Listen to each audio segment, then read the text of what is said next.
السلام علیکم ورحمۃ اللہ وبرکاتہ۔ الحمدللہ رب العالمین والصلاة والسلام علی سید الاولین والآخرین وعلی آلہ الطیبین الطاہرین واصحابہ الاکرمین اجمعین، اما بعد فاعوذ باللہ من الشیطان الرجیم، بسم اللہ الرحمن الرحیم۔ وعن لقیط بن صبیرۃ رضی اللہ عنہ قال قلت یا رسول اللہ صلی اللہ علیہ وسلم اخبرنی عن الوضوء قال اسبغ الوضوء وخلل بین الاصابع وبالغ فی الاستنشاق الا ان تکون صائما، رواہ ابو داود والترمذی والنسائی وروى ابن ماجہ والدارمی الی قولہ بین الاصابع۔ معزز مکرم ناظرین سامعین محترم، درس حدیث زجاجۃ المصابیح میں سلسلے وار احادیث آپ کے گوشے گزار کی جا رہی ہے۔ بابو فرائض الوضو و سننہ و آدابہ کے یہاں سے اب جو شروع ہو رہا ہے، وضو کے اندر جو چیزیں سنت ہے ان کا بیان اب یہاں احادیث شریفہ کی روشنی میں آغاز ہو رہا ہے۔ حدیث پاک کے راوی حضرت لقیط بن صبیرہ رضی اللہ عنہ ہیں۔ وہ فرماتے ہیں کہ میں نے اللہ کے رسول صلی اللہ علیہ وسلم سے کہا کہ آپ مجھے وضو کے بارے میں خبر دیجئے، انہیں وضو کس طرح کیا جائے، وضو کی کیفیت کیا ہونی چاہیے۔ آقا علیہ الصلوۃ والسلام سے انہوں نے دریافت کیا تو آقا علیہ الصلوۃ والسلام نے فرمایا اسبغ الوضو، تم وضو کو مکمل کیا کرو، یعنی کہ اس کے جو تمام فرائض، واجبات، جو مستحبات، سنن، جتنے بھی چیزیں جو وضو کو کامل و مکمل بنانے والی ہیں، اس طرح تم پوری طریقے سے اس کو کیا کرو۔ پھر آقا علیہ الصلوۃ والسلام نے فرمایا کہ وخلل بین الاصابع، اور تم اپنی انگلیوں کے درمیان خلال کیا کرو۔ عزیزان محترم، وضو میں بہت سی چیزیں سنت ہے، ان میں سے دونوں ہاتھوں کی انگلیوں کے درمیان خلال کرنا اور دونوں پاؤں کی انگلیوں کے درمیان خلال کرنا یہ سنت ہے، اور بعضوں نے اس کو سنت مؤکدہ کہا ہے، کیونکہ عزیزان محترم بسا اوقات ایسا ہوتا ہے کہ انگلیاں اس قدر ملی ہوئی ہوتی ہیں کہ پانی وہاں جب تک خلال نہ کیا جائے نہیں پہنچ سکتا، اتنی تنگی سے وہ ملی ہوئی ہوتی ہیں۔ پھر ایسی صورت میں جب کہ تنگی بہت زیادہ ہے اور پانی پہنچنے کا کوئی امکان نہیں ہے تو پھر ویسے وقت میں خلال کرنا واجب و ضروری ہو جاتا ہے، لیکن کچھ نہ کچھ وہاں پر فاصلہ رہتا ہے تو پھر ایسی صورت میں سنت ہے کہ وہاں پر خلال کیا جائے۔ اب رہا عزیزان محترم سنت کا طریقہ کیا ہے، دونوں ہاتھوں کی جو انگلیوں کا خلال کرنا ہے وہ اس طرح ہے کہ اپنے ایک ہاتھ پر اپنے ایک ہاتھ کی ہتھیلی پر دوسرے ہاتھ کی پشت اس طرح رکھ کر ہم کو اس طرح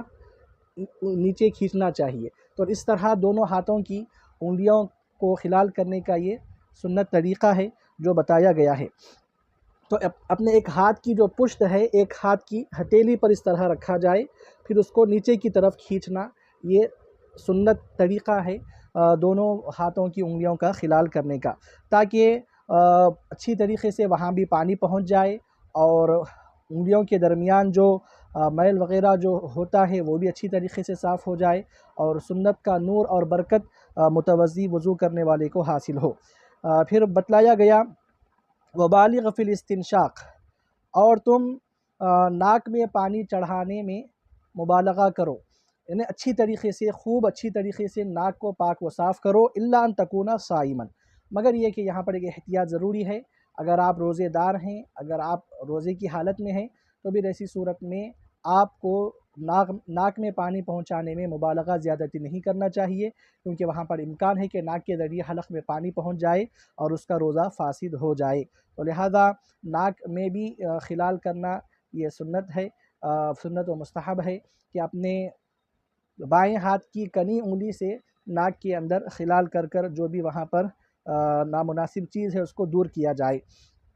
تو اس طرح ہاتھوں کی انگلیوں میں بھی خلال کرنا اور پاؤں کی انگلیوں میں بھی خلال کرنا یہ سنت، بعضوں نے کہا کہ مؤکدہ ہے، بعضوں نے صرف سنت اس کو کہا ہے۔ الغرض آقا علیہ الصلوۃ والسلام اس کا اہتمام فرمایا کرتے تھے۔ اس کو امام ابو داؤد، ترمذی، نسائی نے اور امام ابن ماجہ اور دارمی نے بین الاصابع تک یہاں پر روایت کیا ہے۔ اور ایک حدیث شریف سماعت کرتے چلے، وعن ابن عباس رضی اللہ عنہ قال قال رسول اللہ صلی اللہ علیہ وسلم اذا توضأت فخلل الاصابع بین یدیک ورجلیک، رواہ الترمذی وروى ابن ماجہ نحوہ۔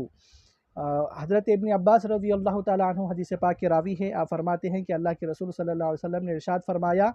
کہ جب تم وضو کرو تو تم اپنے دونوں ہاتھوں اور دونوں پاؤں کی انگلیوں کا خلال کیا کرو۔ جیسے کہ عزیزان محترم اوپر بتلایا گیا، اوپر صرف انگلیوں کے درمیان خلل بین الاصابع کا لفظ ہے، یعنی کہ انگلیوں کے درمیان خلال کیا کرو۔ کس کی انگلیوں کے درمیان؟ ہاتھوں اور پاؤں کی۔ اس کی وضاحت اوپر کی حدیث میں نہیں تھی، نیچے کی حدیث میں یہ وضاحت کے ساتھ کہہ دیا گیا کہ تم اپنے دونوں ہاتھوں کے اور اپنے دونوں پاؤں کی انگلیوں کے درمیان تم خلال کیا کرو۔ تو لہذا ہاتھوں کے درمیان خلال کس طرح کرنا ہے اس کا طریقہ بتلایا گیا۔ پھر آگے حدیث شریف آ رہی ہے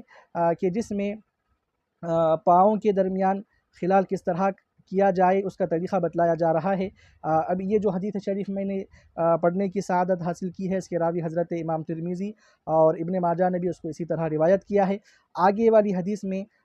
پاؤں کی انگلیوں میں کس طرح خلال کیا جائے اس کے بارے میں وضاحت ہم کو مل رہی ہے۔ وعن المستورد بن شداد رضی اللہ عنہ قال رأیت رسول اللہ صلی اللہ علیہ وسلم اذا توضأ يدلك أصابع رجليه بخنصره رواہ الترمذی و ابو داود و ابن ماجہ۔ حضرت مستورد بن شداد رضی اللہ عنہ سے حدیث پاک مروی ہے، آپ فرماتے ہیں کہ اللہ کے رسول صلی اللہ علیہ وسلم کو میں نے دیکھا کہ جب آپ وضو فرماتے تو یدلک اصابع رجلیہ بخنصرہ، آقا علیہ الصلوۃ والسلام اپنے ہاتھ کی کنی انگلی کے ذریعے اپنے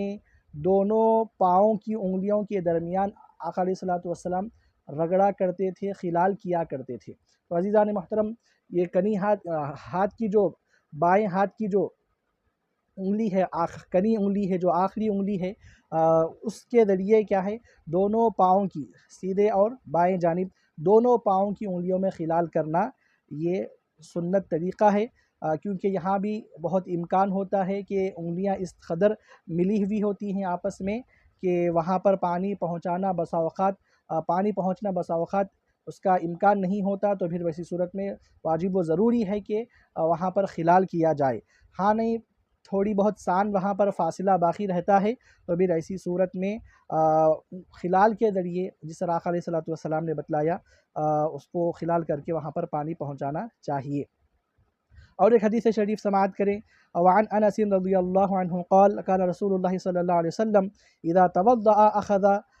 كفا من ماء فادخله تحت حنكه فخلل به لحيته وقال هكذا امرني ربي، رواہ ابو داود۔ حضرت انس رضی اللہ عنہ حدیث پاک کے راوی ہے، آپ فرماتے ہیں کہ اللہ کے رسول صلی اللہ علیہ وسلم نے ارشاد فرمایا، اللہ کے رسول صلی اللہ علیہ وسلم جب وضو فرماتے اخذ کفا من ماء، آقا علیہ الصلوۃ والسلام اپنے ایک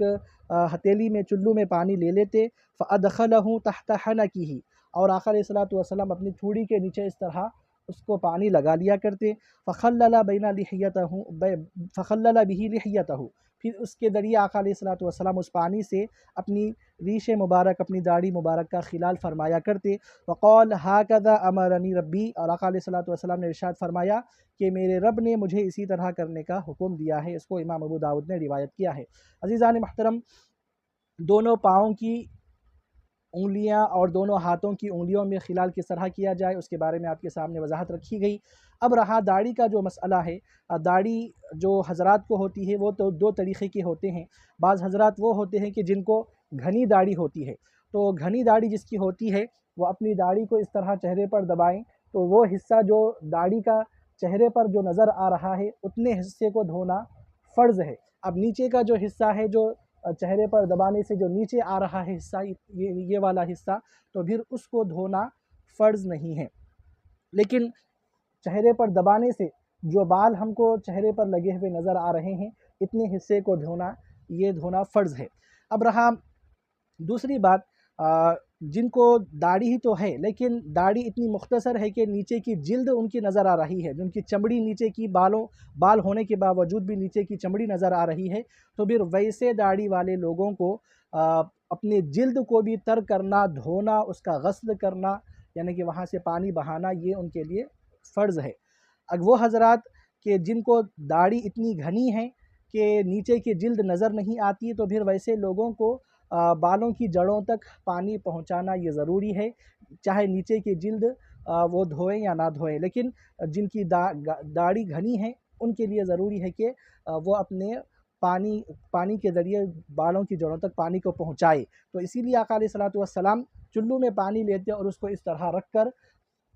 داڑھی پر رکھ کر آقا علیہ الصلوۃ والسلام پھر داڑھی کے خلال کا بھی جو طریقہ بتایا گیا ہے کہ جو پشت ہے، یہ جو حصہ ہے